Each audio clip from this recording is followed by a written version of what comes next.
listening to the Swish Edition because you have nothing better to do. It is true. It's true. If they had something better to do, they'd be doing it. But you know, a lot of people kind of can do more than one thing at once, you know? Like I am constantly listening to podcasts and reading the news on a device and dancing a jig all at the same time. So I'm pretty good at multitasking. Kristen, I have a funny story to tell you. Okay. It's called That's Not My Car. It's called That's Not My Car. So I went to the convenience store the other day. I think it was It was either Sunday or Monday, right? And I parked a couple so the parking lot, you can park right up against the building, right? So I was probably 2 or 3 cars away from the main entrance, and I go inside and I get what I need and I check out and I go out. And just as I'm going out, I get a phone call. So I'm looking at my phone, holding my bag, and trying to open the door of my car. You know, I don't need my keys. I don't need to take them out of my pocket because when I walk up to my car and I put my hand on the handle, it unlocks the car. It unlocks. Yeah. Well, that wasn't happening. And I'm like, what the fuck is happening? And I'm trying to pull on the door. And I'm like, Jesus Christ. And then so I put my phone in my pocket and I pull out the key and I'm pressing the button to try to unlock the doors, and the doors are unlocking behind me. I was trying to get into someone else's car. Oh my God. And I'm just so happy, one, that they didn't have an alarm, right? Yeah. And 2, that they didn't come out of the store while I was doing that, thinking I was going to try to rob them. Oh my word. And the funny thing hilarious. is, it was the same color, but it was totally not a Ford Explorer, which is what I drive. Oh my God. That is a sign that you're way too distracted and you need to stop and pay attention to what the hell you're doing. Don't tell me that you've never tried to get into the wrong car. Have you ever tried to do that? I don't know. Maybe I don't recall doing that. I've certainly approached the wrong car. Yeah. Then you realized your mistake. Like, you know, like if you have a like a rental or whatever, if your car's in the shop and you're constantly looking for your own car, and then and you're like walking up to other blue Atlases like, oh shit, that's not my car. Right. Yeah. I've done that. That's funny. I don't think I've ever yanked on the handle. I'm yanking and yanking like I want to pull it off. So this is take 2, y'all. I'm giving you some behind the scenes information here because Kristen and I already recorded this entire podcast and now we're doing it again. Woohoo! Round 2. So on Sunday, which is kind of ridiculous that we had to do it so early because Kristen had a trip she had to go on. And she just literally just walked in the door and I made her sit down to tape this because we had to redo it. Literally. So what we tried to do is do it on video. And so we each videotaped ourselves while we were talking and doing the show. And it was really cool. And it looked decent. But you weren't real happy with your lighting and your set, quote unquote set. And I wasn't at all happy with your audio because you weren't using a mic. You were just using the mic on your laptop. And all I could hear was the fan of your laptop. So it didn't, it didn't work for me. Audio was bad. And I hated the lighting was like, and so I was going to say this, like everyone else in America or in the world, I have been doing Zoom meetings, right, since the pandemic. And thank God I love Zoom because Zoom has a filter on it that makes you look better. At the end of a whole day of Zoom meetings, I'm like, damn, girl, you still got it. Like, I feel like I look great after looking at myself on a filtered Zoom call all day. My client right now uses Slack. I don't know if you've ever used Slack. I do not call you directly. I don't have a job. On Slack. I know, so you don't know Slack. But people call you directly and it's unfiltered video. Yeah. And so people call me and I'm like, oh my God, that's what I really look like. And that's what I felt like on our video call. It was terribly distressing. It like bruised my ego. Normally I feel pretty good. Yeah. after Zoom all day. So I got to figure out something with the lighting and where I'm sitting so that you're not looking at like the crappy back wall of our basement and Yeah, we'll do a soft focus on your face. Your old, like old, Sybil, your like Sybil old, Shepherd yeah, Sybil Shepherd on from Moonlighting. Moonlighting. Yeah, totally out of focus. Anyway, I did freshen up the script since we taped it on Sunday. We're actually taping this yesterday on Tuesday. What? It's a time warp. I know it's always a time warp. Anyway, there's some old stuff in here and some new stuff like this, Kristen. I just found this. Do you still read, or did you ever read Southern Living magazine? My mom got it for years. Yeah. Yeah, I grew up with it. It was always in the house, and I always like to look at the house plans. There was always every issue there was a house plan that was kind of fun. But now, of course, it's all online, and I just get articles every now and then. And actually, I've gotten some really great recipes from them too over the years. But this was an article that I saw. It's called "Why Do Southerners Tend to Name Their Houses?" And I was like, that is not just a Southern thing. I mean, people do it. I think people do it all over the place. I mean, okay. I suppose. Yeah. So one very famous example is Thomas Jefferson's house outside of Charlottesville, Virginia. Well, yeah. Monticello, right? Sure. And that's one of the most famous ones I could think off the top of my head. And then I was thinking of Martha Stewart. She always names her house. Her very first house was Turkey Hill. Remember that in Connecticut? Mm-hmm. She has a beautiful, beautiful house called Skylands up on the coast of Maine. And then, of course, Bedford Farm, which is her very famous farm in New York, where she does most of her shows nowadays. So, and then you and I know this because we have been summering on the Outer Banks of North Carolina since we were kids. And all the houses down there that you can rent, they all have names. You know? Catchy ones, like a play on Sun and Surf and Sea and like License to Chill and I like License to Chill. That's a really good one. And I remember there was one called Porpoise, Maine Porpoise or something. I don't know, something like that. That was kind of fun. And so I was like, how many people out there do name their house? Because, you know, Scott and Dale, that's me and Dale, we've named our houses ever since our house in Delaware. And we named that one Pine Bark Manor because we lived on Pine Bark Lane, which made sense, right? And then when we moved back from Delaware, the first place we bought was this little horse ranch. I don't think you ever visited my horse ranch. I did not. Actually, I don't think you've been to Vegas since I've moved back to Vegas. So, and actually, tomorrow is our 3rd anniversary of moving back to Vegas from Delaware. 3 years. Right. Yeah. So, and Kristen's never come to visit me in Vegas, ever. Even once upon a time, you didn't come to visit me. You came on a business trip and happened to see me. Well, I was just killing 2 birds with 1 stone. That's all. I came to Santa Fe. That was a fun house that you had in Santa Fe. That's true. Well, if you're looking at your script, that picture at the very top of the page was taken in Santa Fe. That's right. Yeah. What was that place called? Meow Wolf? Meow Wolf. Like that? Yes, it was. Yeah, the original. Anyway, so our first house was Pine Bark Manor. Then we had Morningwood Ranch, which is a little dirty if you think about it. Then we bought the house after the ranch. We bought a house called 30 Palms, which we named 30 Palms. Why? Because there were 30 palm trees in the yard. And now we live in our 4th house that we've ever owned in Vegas, and it's called Happy Palms because we just love the palms so much, and we don't have 30 anymore. I think we have 12, but 12 palms didn't sound right, so we decided decided to call it Happy Palms. But shouldn't everyone name their house? Do you feel strongly about this? Come on, get excited. I feel like it's the height of pretension to name your house. I guess so. I don't think so. Well, we even have a logo. We even have a logo for Happy Palms. Oh my God, Scott. They've all had logos. Well, what would your... Of course. All right, so you've been in your current house, for 20 years now? Yes, and as a joke, our house is on Conquest Place. Yeah. That's our street name, name of our cul-de-sac.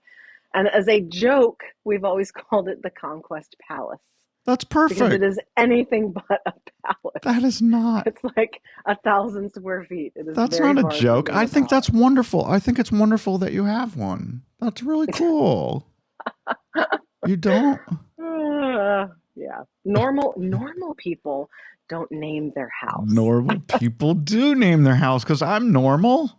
Do you not? You're not. You don't think I'm normal? No, I do not. You do not live in the real world. Come on. Oh, my mom says I think in cartoons. Oh, that's kind of true. Yeah, it is kind of true. All right, let's start the show. Get ready for pop culture silliness. Coast to coast and everywhere in between. Scott's on the mic in Sin City. Kristen is beaming in from our nation's capital. And absolutely nothing is off the table. Strap yourself in, kids, because it's going to be a wild ride. This is the all-new Swish Edition.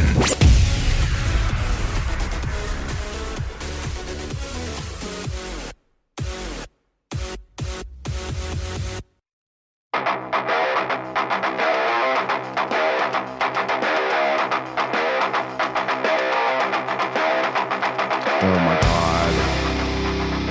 Just when I don't need my computer to tell me I just got a message on my screen. It's time to update your JavaScript. Who uses JavaScript anymore? So silly. Right now you have to update your JavaScript? Yes, you Can't it better wait? you better do it right now. No, I'm not going to do it. I'm not going to do it. Anyway, welcome back to the show, everybody. It is Wednesday, March 26th. We're excited about it. I already told you that next piece of news. Shout out to my ex-co-host, Dale Blades. His birthday is this coming Saturday, Kristen. Aww. Happy birthday, Dale. He is the baby of our family. He's going to be 44. 44 Are you years gonna make old. him a cake? I don't think so because I'm going under the knife tomorrow. So That's right. Oh no. yeah. Oh, no. So tomorrow, y'all, I'm having my tooth extracted. Oh, A tooth extraction, and at the same time they're going to put my implant in for my eventual permanent crown. Oh my I god. can't stand it. I Well- hate anything to do with teeth. I hate it. Oh, I know. I'm so sorry for you. Me too. Thank you. I feel sorry for myself too. This has been going on way, way, way too long. I've put it off and put it off and put it off, and it got so bad about a week and a half ago that I was up all night, did not sleep one instant, not even 1 second, because it was throbbing so bad. I got infected, so I had to go to the next morning. They fit me in like at the crack as soon as they opened, and they put me on these very powerful painkillers, and then what do you call it? Antibiotics to get rid of the. Oh. But the tooth, the reason it has to come out is because it's cracked all the way down the side, so it's unsalvageable. I think they said. Yeah, isn't that awful? It makes my teeth hurt when just hearing you talk about it. I I know. just can't. Anything that has to do with the dentist makes me crazy. But here's the best part, Kristen. I'm being put under for it, so I will not be awake Thank for this whole God. process. You know? Thank God. So if this is the last episode of the Swish Edition, if I never wake up again, I hope you do. Oh, stop. I hope you will carry on the show. Stop. But it's good that they're going to put you out because my husband had to have a tooth extracted recently, and he was awake for the whole. They were like, you picture them like yanking with both hands and bracing their feet against the chair with pliers to pull this tooth out of your head, and you're awake for it. No. I can't imagine it. That's just the most horrible thing ever. I can't even imagine. Anyway, I'm sure I'll be fine. My dad told me to buck up. He said he had one done. He had the same exact procedure, both things done in the same day, and he said he was fine. He was fine. He was eating normal that night. I hope He's a tough cookie. He is a guy. tough old guy. So hopefully he's right about that. So what else for our calendar? So Dale's birthday is Saturday. Hopefully I'll be able to party with him. Then next Tuesday, I cannot believe that April is almost here. I can't either. It's crazy. Where did March go? It's just like totally Easter. gone. All right. So next Tuesday is April Fool's Day. Do you have any great plans for April Fool's Day? I don't, but my 7-year-old can't stop talking about it. Really? And he recently it was like very backwards. He's like, Mama, what kind of prank could I play on you for April Fool's Day? Like, I, I think you've got it a little confused. You're Yeah. supposed to think of it and spring it on me, not ask me what to do. Right. But yeah.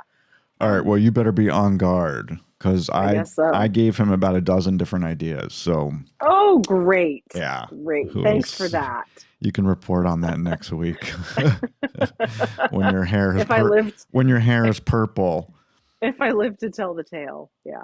Have you ever heard of that? People put hair dye in people's shampoo bottles, and then they end up with a different color hair when they get out of the shower. I think I would sue someone if that happened to me. You're gonna sue your 7-year-old son. That is hilarious. You could try, I guess. I don't think he has much. He probably has more cash than you do. Don't 7-year-olds squirrel away cash? He does. Yeah. He does have a ton of cash. Do you know where it is? I sure do. Yeah. I remember I was on the phone with you once, and you had to physically stop him from breaking open his piggy bank because he was going to give some money to his friend. Yes. Do you remember what the money was for? No, it's because I don't want to go down this. No, don't. The short version. He's such a generous little boy, and he's always wanting to give money to his friends, and he's always trying to share like all of our snacks and all of our food, and he wants to give away his toys, and oh my God. I want to preserve that, but at the same time I hid his piggy bank because I was afraid he was gonna crack it open and start handing out the $50 bills that he's gotten from various grandparents for Christmas and so forth. Oh my goodness. Well, it's good to know you have that emergency cash in the house. Of course, you just told the whole world what street you live on. And before on a different episode, we told people what city you live in. So, I mean, now people can really find you. How about what? I'm going to bleep. I think people could Google me and find all of that out, honestly, in like 3 seconds. That's really true. That's the reality really of true. The world we live in, right? Yeah. Well, unlike you, I live in a gated community with a 24-hour security guard at the front desk. So I feel good for you. I know. I feel safer than. Although just recently we got a message from the HOA that says that kids have been jumping the wall. So we're supposed to be on the lookout for people. You have a wall? Well, a wall around your neighborhood? There's a wall around the entire neighborhood. Have you ever been to Vegas? Every single neighborhood in Vegas is walled in. Every single yard is walled in with cinder block walls. It's not really? Yeah. How do you not know that? You mean instead of a fence, you have a cinder block wall in your backyard? The entire backyard is cinder block. It's about 6 feet tall all the way around. Yeah. Really? How do you not know this? I don't know. I don't live in Vegas. Every single house I've had here in Vegas has been all walled in. Everybody's yard is walled in Vegas. That's so weird. Not usually the front yard, just the back. But then there's a whole wall all the way around the neighborhood. And there's a bigger wall around the neighborhood. I don't know if it's bigger, but yeah, it might be 7 feet. Like an unbroken wall, like a perimeter around your neighborhood that you have to scale. Yeah. If you don't drive out through the guard gate. Yeah. How else would you keep the bad people out? How else would you keep the coyotes out? Oh, the coyotes can jump right over the wall. Well, they can jump over the wall. Yeah. Everybody tuned out, Kristen. We're just talking to ourselves. Sorry. Okay, keep going. Girl, you know it's true. You know it's true because it's too crazy to be made up. This is the most insane lawsuit that I've seen in a long time. And it really, be warned. The next time you go on an airplane trip, be warned. Don't get on that plane if you're constipated. I'm serious. Good God Almighty. A Jewish man from New Jersey was in the lavatory on an airplane for over 30 minutes on a flight from Mexico to Houston. I don't know why he was going from Mexico to Houston if he lives in New Jersey. But anyway, that's beside the point. This happened in late January. The flight attendant was kind of concerned about it, right? Because he was in there for so long. So the flight attendant went back and got the man's friend and said, "Could you come up and like knock and try to figure out what's going on?" So that happened. The friend couldn't get him to come out. He said, I'm almost done. I'm almost done. Well, the guy, 10 minutes more went by and he still didn't come out. So the flight attendant called the cockpit and the pilot came out of the cockpit, knocked on the door, told the guy to come out immediately. The man did not come out. So the pilot apparently broke down the door, whatever exactly that means, yanked the man off the toilet and pulled him out into the aisle God. with his pants and underwear still around his ankles. Oh my God. When the plane finally, and supposedly, now this is in the federal lawsuit, the pilot said something anti-Jewish or anti-Semitic to the man. I don't know what that was. When the plane landed in Houston, both the man and his friend were arrested by Homeland Security officers and thoroughly searched, including up their bumhole. Jesus. Now the man is suing United Airlines for the incident. He basically said, I was extremely constipated and I could not go. That's why I was in the bathroom so long. There is something fishy about this. There's got to be more to this story. Of course there is. One, I don't think you need to break down a lav door. I think the flight attendants and pilots have a special way of getting in from the outside. I was going to say, you're like the expert on all things related to planes. Yeah. And I was expecting you to say that's not true, because I feel like I've seen on movies that they have some sort of tool that they can use to unlock the door. To unlock the door, exactly. Now, of course, and this is a true story because I've read it on multiple outlets like Washington Post and a bunch of different places. So it really did, something happened. But United's not talking because United says, as most companies do, they said, we don't comment on pending litigation right. So okay. So what's missing from this is all the suspicious shit that these people likely had to be doing for someone to break into or even just unlock the bathroom and haul them out. I have to believe there's more to the story. They had to believe that these people were drug mules and that they were that something like that was going on. I mean, and they were coming from Mexico to Houston. Yeah. Right. I don't know. It sounds crazy to me. Like, would it really take a half an hour to get a bag of cocaine out of your butthole? I don't know. I don't think it would take that. I don't know. But that is what a cautionary tale, as you said. That makes you feel like, geez, never get on an airplane again if you feel like you might have to go during a flight. No, and you know how careful I am. Before I get on an airplane, I won't even eat questionable food at the airport because I don't want to have the opposite problem. I don't want to have the squirts up there at 35,000 feet. It always surprises me. What is that place at? You usually fly out of Dulles, but at DCA, Ronald Reagan downtown, they have is it Five Guys or something right there at the airport? So you could literally get one of those greasy smash burgers and some fries and take it on the plane with you. And we've already talked about how we feel about people bringing hot food on a plane. But can you imagine what that would do to my stomach? Well, you don't have to imagine. I could tell you what it would do to my stomach. And I certainly would never, ever eat that at an airport before I was getting on an airplane. Okay. Well, some people don't have sensitive stomachs. And I know how you feel about people bringing hot food on a plane. Ugh, disgusting. It's necessary for anyway, let's not have that argument. But you're a little too uppity in your perspective on that, I have to tell you. It's tacky as F.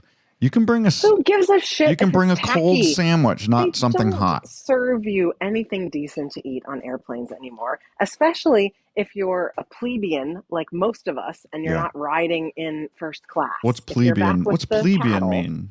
Oh, Scott.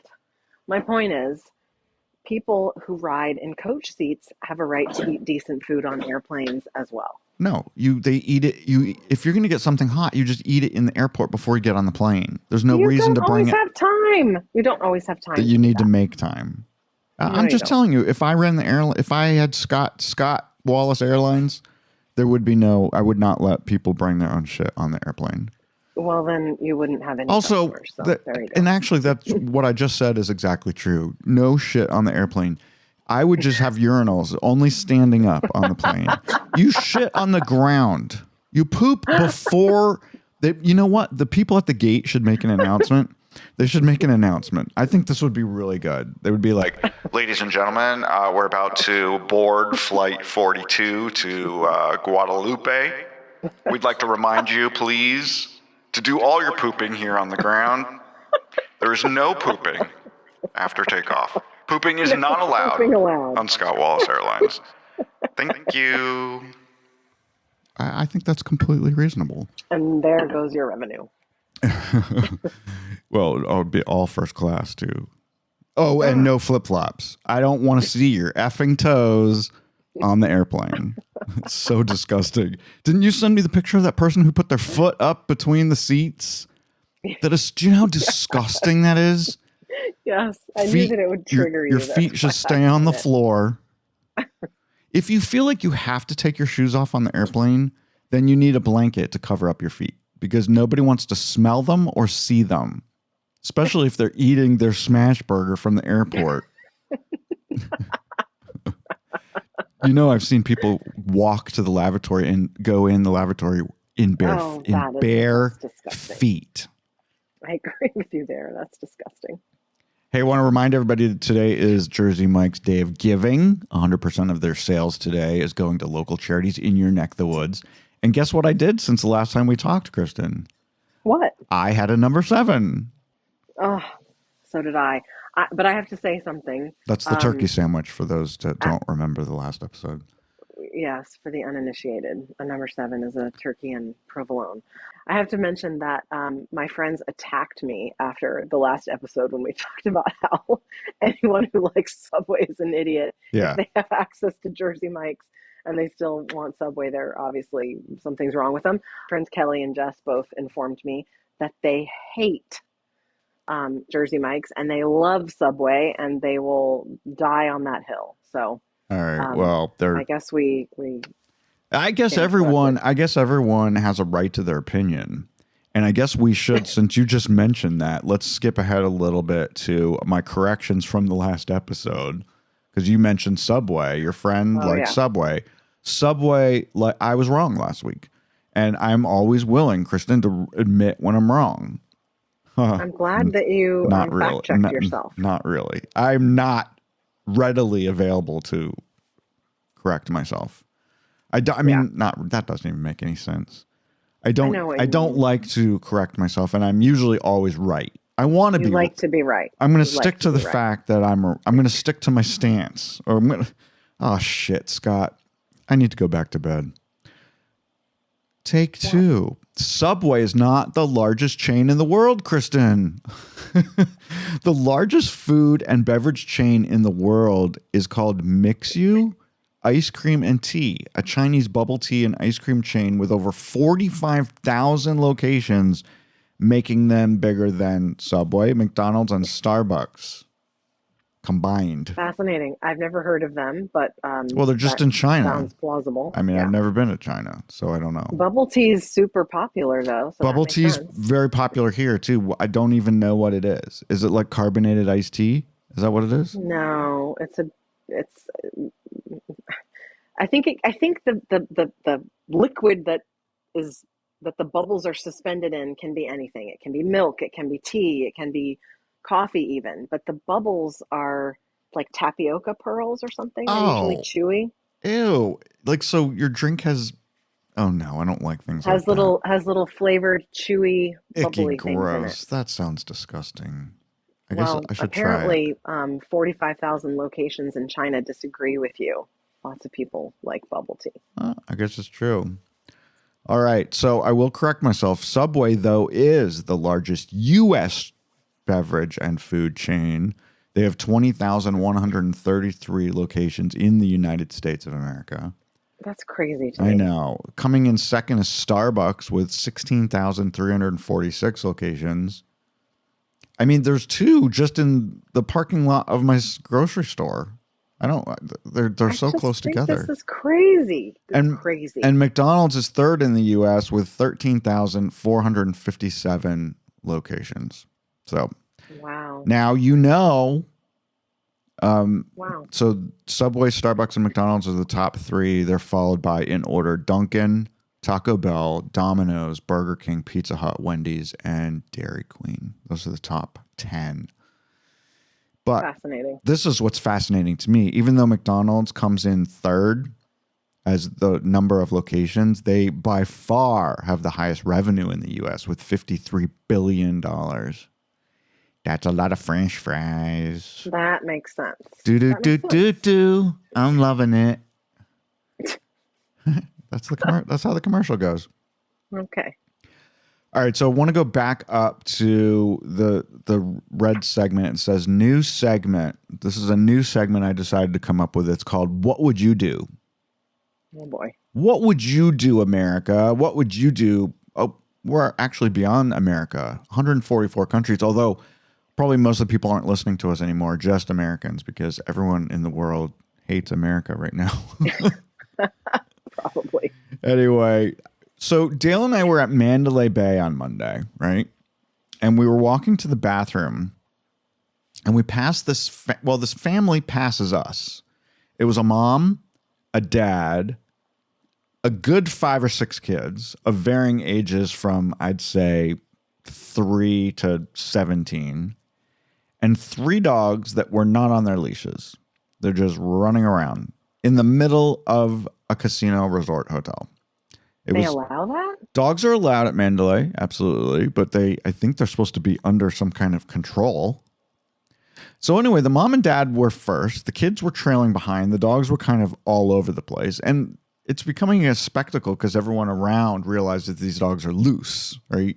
You don't usually see loose dogs in a casino. But that's not what the bad thing happened. So the mom and dad are ahead, and they pass by this little. They call them. It's like a convenience store, but it's like an essential store. You find them in most larger hotels. It's where you can get a soda or a pack of cigarettes or some Tylenol. You know, they have the little travel stuff, and it's just all that stuff that someone on vacation might need. Well, they had a little kiosk of, I don't know, M&Ms or something. And one of the small kids, he looked like he was like 6 or something, grabbed a pack of M&Ms, put them in his pocket, and kept walking behind his family. Well, not only did I see this happen, but the salesperson at the convenient mart saw it happen. And she goes running out into the hallway and starts yelling for the parents to come back. Oh my goodness. So the kid keeps going and the mom keeps going. Even after the mom knows what happened, the dad reluctantly turns around, comes back and said, "Oh yeah, did he take something?" And the salesperson's like, "Yeah, a thing of M&Ms." And he's like, "Oh, let me pay for it." I just don't think that's how you deal with it. I don't think you let the kid continue to go with the M&Ms and just stand there and pay for the thing that your kid just stole. I think there has to be a better way of dealing with that situation. So I'm wondering, since you have a 7-year-old, not that he would ever do anything like this, but if that happened to you and your kid took a pack of I would do M&Ms, exactly the same thing. you wouldn't take him back and making him apologize and give it back? Not in that moment. I would, if it truly is a 6 or 7-year-old, as you say. Yeah. If that happened to us, I would resolve the situation with the shopkeeper or the whatever thing, the convenience store place. And then there would be a reckoning later on, a conversation about how wrong that is. Yeah. And the next day, Max would be going back to that whatever concierge stand or convenience place or whatever to apologize in a much more formal way. But I would not try to have that teaching moment in the moment. That's just too much. I would resolve the issue with the shopkeeper and because you would need to take it up with my kid later. You need to do it offline and think about what you're going to say and because make it's sure not he knows about how shaming serious your it is. child. It's about teaching them why that's wrong. It's not about like, you're a rotten kid. You stole something in public. That's not effective. Well, I just wondered, looking at this family, I kind of got the idea that maybe they didn't think it was such a horrible thing that what the kid did. He only went back because they got caught. So, but I don't know. I don't know these I mean, people. once you're in the realm of like, I can't even imagine. I feel like my cup is overflowing with one child. Yeah. When you move into the realm of more kids than there are parents, like when you're Mhm. out of man-to-man coverage and you're in zone coverage, I feel Yeah. like you're just trying to survive your day. Yeah. So it could be that they have a family where the kids are running the whole, like Shebang. yeah. Well, certainly the dogs were running the whole shebang. Jesus Christ. I just can't imagine dogs in a hotel that aren't on a leash of some sort. Well, What would they do? that's what I thought, and everybody couldn't believe what they were seeing, and it was so wrong. I thought on every level. But anyway, people have this idea nowadays that they can just do whatever the hell they want, and they can get away with it. Entitlement. Yeah, there's a lot of it's entitlement. really over the top. Anyway, that's our new segment, and next week's new segment is going to be called "Remember That Time," where hell no! where I will be asking no. Kristen if she remembers a famous thing that we did way back in the day. Oh no!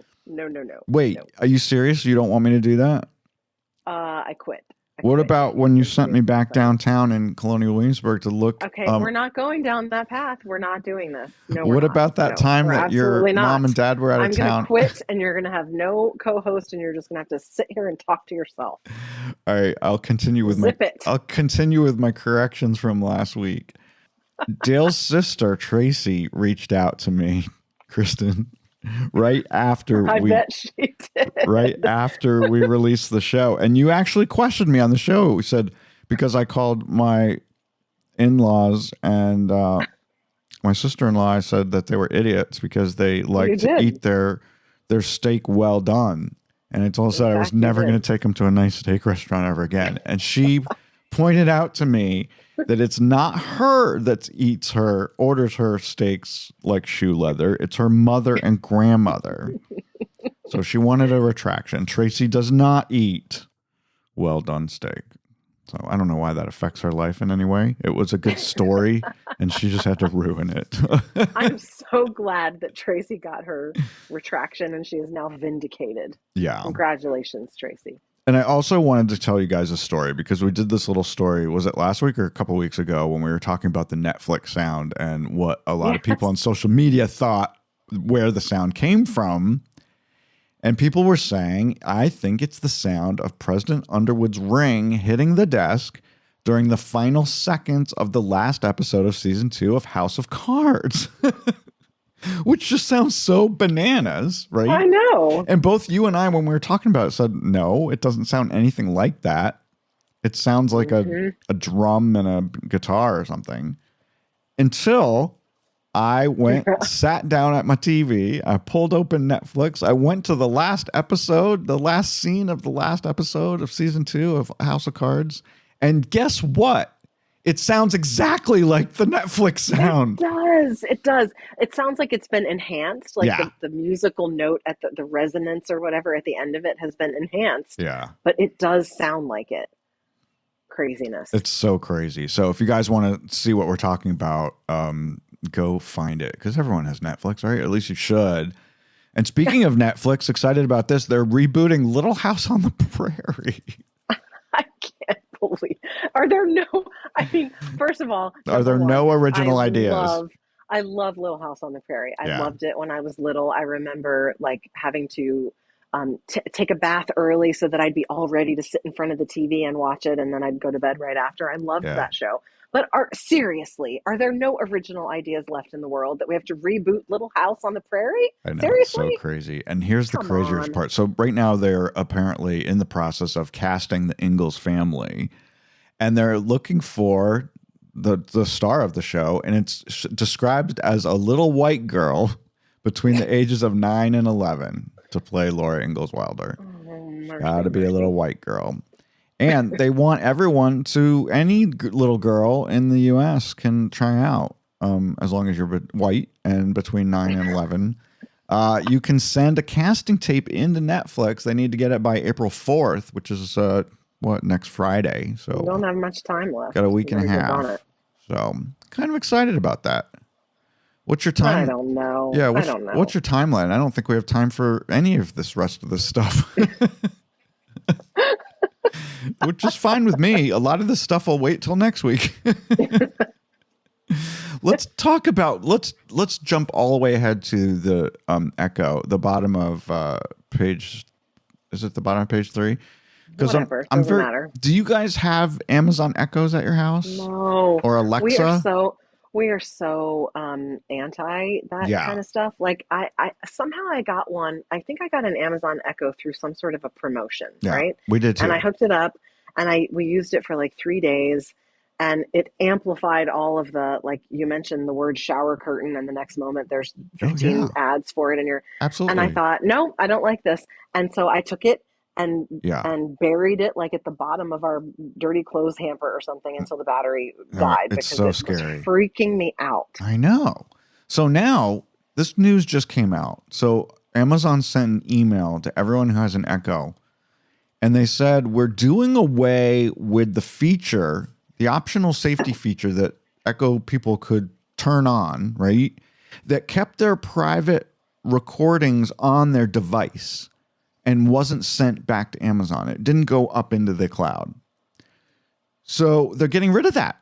So it's not going to be an option anymore. So anything that you say, hey, Alexa, what's the temperature in Dubai?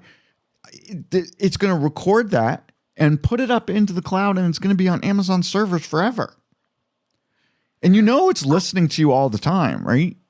So they're just going to be listening. Like my phone is listening to me all the time, but I didn't even know that was an existing safety feature. Like, in other words, had I known that was a feature, I might have been willing to have an Amazon Echo, but I didn't know that was even a thing. So we don't have any in our house.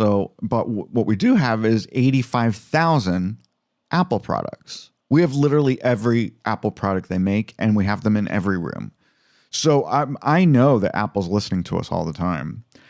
But do you have smart devices where you say, Apple, whoever, Siri, turn on my lights and stuff like that? Yeah. No, Dale does, but there are no lights set up in your home. Do you want to turn on the flashlight? You dumbass. Sorry, I couldn't find that in your home. Okay.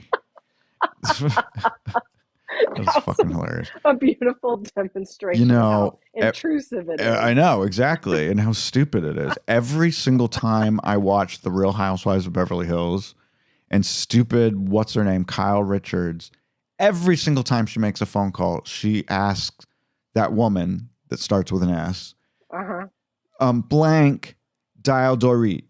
And then my things behind my head are going, I don't have a number for Dorit. Who is speaking, please? Who do you want to talk to? And I'm like, stop it, Kyle Richards, you stupid bitch. They shouldn't allow that on TV. That's why you shouldn't be watching reality TV, especially not Real Housewives shows. That's your first problem. Get out of town.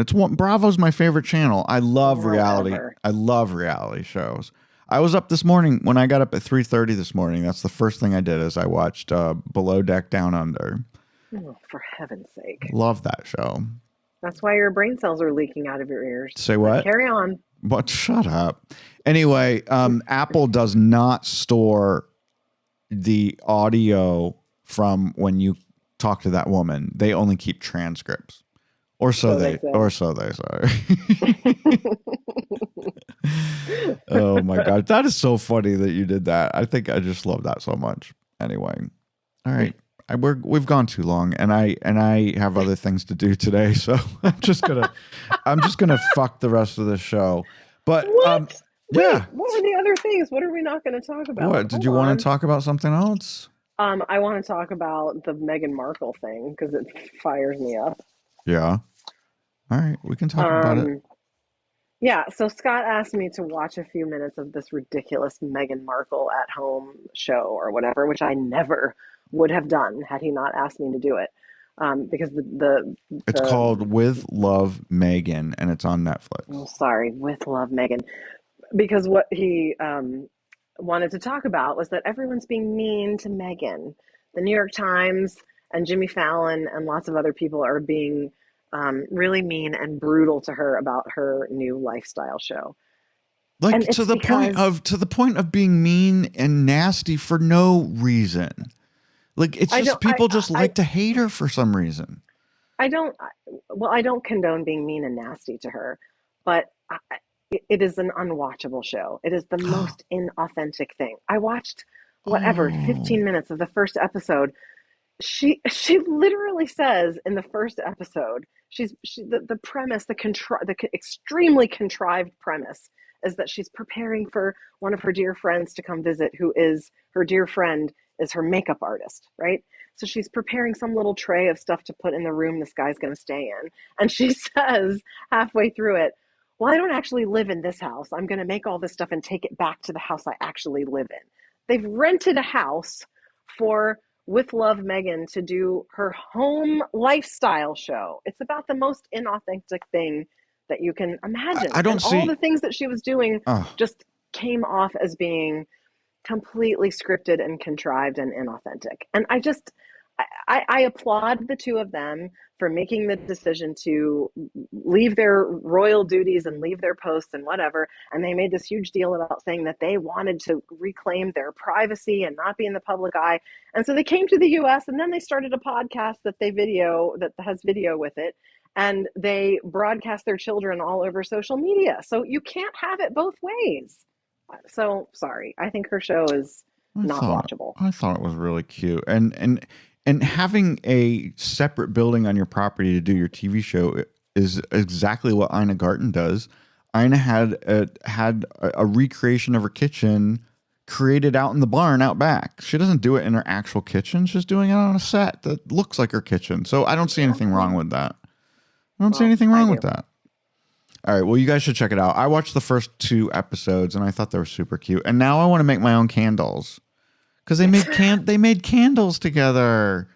Did you know you could make candles at home? She would be home? making candles if she didn't have No, I think she does all that stuff. Crew in her house. She has bees on her property. They make honey right there at the property. And so contrived. If Martha Stewart did it, it would be authentic and believable, but it's just not with her. Well, let me tell you, trying too hard. Since we brought up Martha Stewart again, you know, my sister worked for Martha Stewart or still does. She's worked there for 20 something years. She works very closely with Martha. She's been to all of Martha's houses. She's worked on everything with Martha over the years. But that woman, when you see her doing things on the TV show, she really does all of that.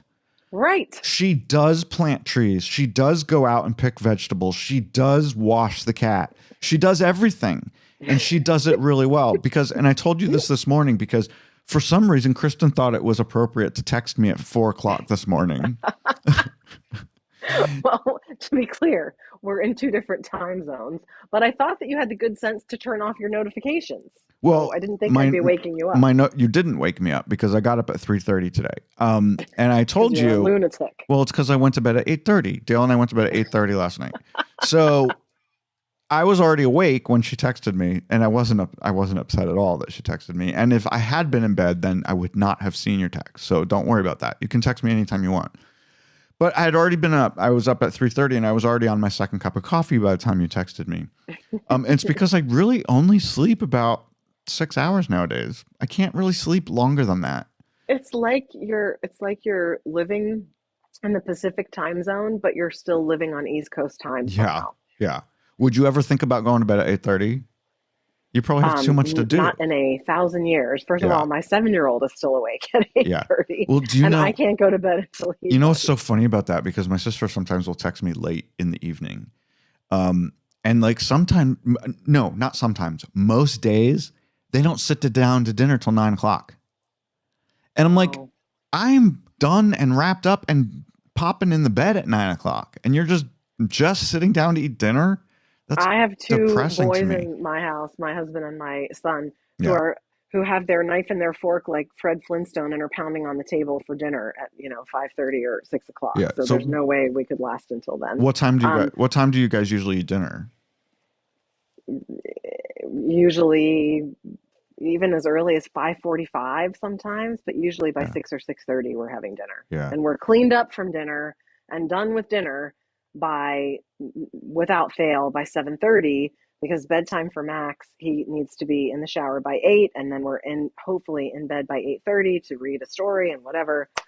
because there's if that gets delayed, Yeah, then that everything ruins gets my amount of time to have to myself with right. Rob, or even just alone time. It's your only time. Yeah. Your only time. Yeah. Yeah. Well, that'll change after a while because he'll just flat out refuse to go to bed at 8:30. True. Yeah, that's coming. Just get ready for that. But yeah, no, I love going to bed at 8:30, 9 o'clock. But we usually eat between 6:30 and 7, and it's great because I cook and then Dale cleans up, and that's the way I like it because I hate cleaning. So it really works out. That's well a good for us. rule. Yeah, it works. It's not a rule. It's just the way it just happened to be. Anyway, okay, so now I've decided that's the end of the show, and since I get to decide, yeah, if there's stuff on here that we liked or we want to talk about, we'll just talk about it next week when we do our first video show. Well, we think we're going to do a video show. It has to be really good before I'll let it out in the world. I understand. And I think you think people are really going to get a kick out of watch. I think people get a kick out of seeing us too. And I've been watching a lot of video podcasts by people who are doing the show in 2 different locations and to see how they do it. So I've got some really good ideas. So great. Yeah. And if we talk about, like, say, we talk about a boat or we talk about a particular person, then I can pop their picture up on the screen, which will be kind of fun. Oh, yeah. Yeah. So that'll be neato. We're going to get it figured out. I think that'll be much more entertaining and compelling. Have you ever? Plus, people will be able to see me roll my eyes at all the stupid crap you say. There you go. All right, I'm going to save this last thing for next time. Oh, it's all going to be on next time's show. All right, I love you. Thank you so much, Kristen. I love you too. Thank you so much for doing this with me again. I think that was very special of you to sit through the entire thing twice. It was good even the second time. Did I ever tell you that story? Because I still have 30 seconds left. Did I ever tell you the story? I was doing an interview from my house in New Jersey, from my beach house in New Jersey. It was with a top DJ. I'm not going to say his name, but I had scheduled it ahead of time, and it was over the phone, just kind of like what we're doing here. And we did an entire 20-minute interview, and I realized I never pressed record. And so what did you do? What I thought I would do is just thank him and hang up and just never air it and never. But he was excited about telling his fans about it, and he was going to promote it. So I had to tell him that I never pressed record, and we have to do the whole thing again. Oh my God. And we had to. How did he react? Well, he didn't sound very happy, but as soon as we started again, he was better than he was the first time. He was a good sport, but man, did I feel really, really horrible. And I've done that once to Dale too. We sat down, we did about 15 minutes of an episode of the show right here in my office, and all of a sudden I looked around because he usually sits on the other side of my computer screen and I can't see him. I leaned over and I said, "We have a problem." And he said, "What's the problem? Do you have to pee?" I said, "No, I never pressed record." Oh, shit. This isn't a lead up to tell me that we have to do the show for a third time. No, you have no idea how many times I've looked down to make sure. Thank God. Okay, that's enough. That's really enough this time. Enough. I love you. I love you too. The Swish Edition is a production of Bethwick Media, LLC.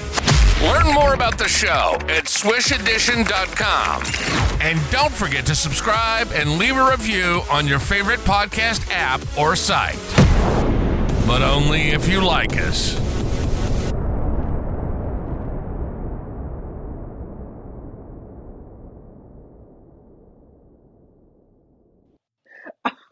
Are we still taping this? What is going on?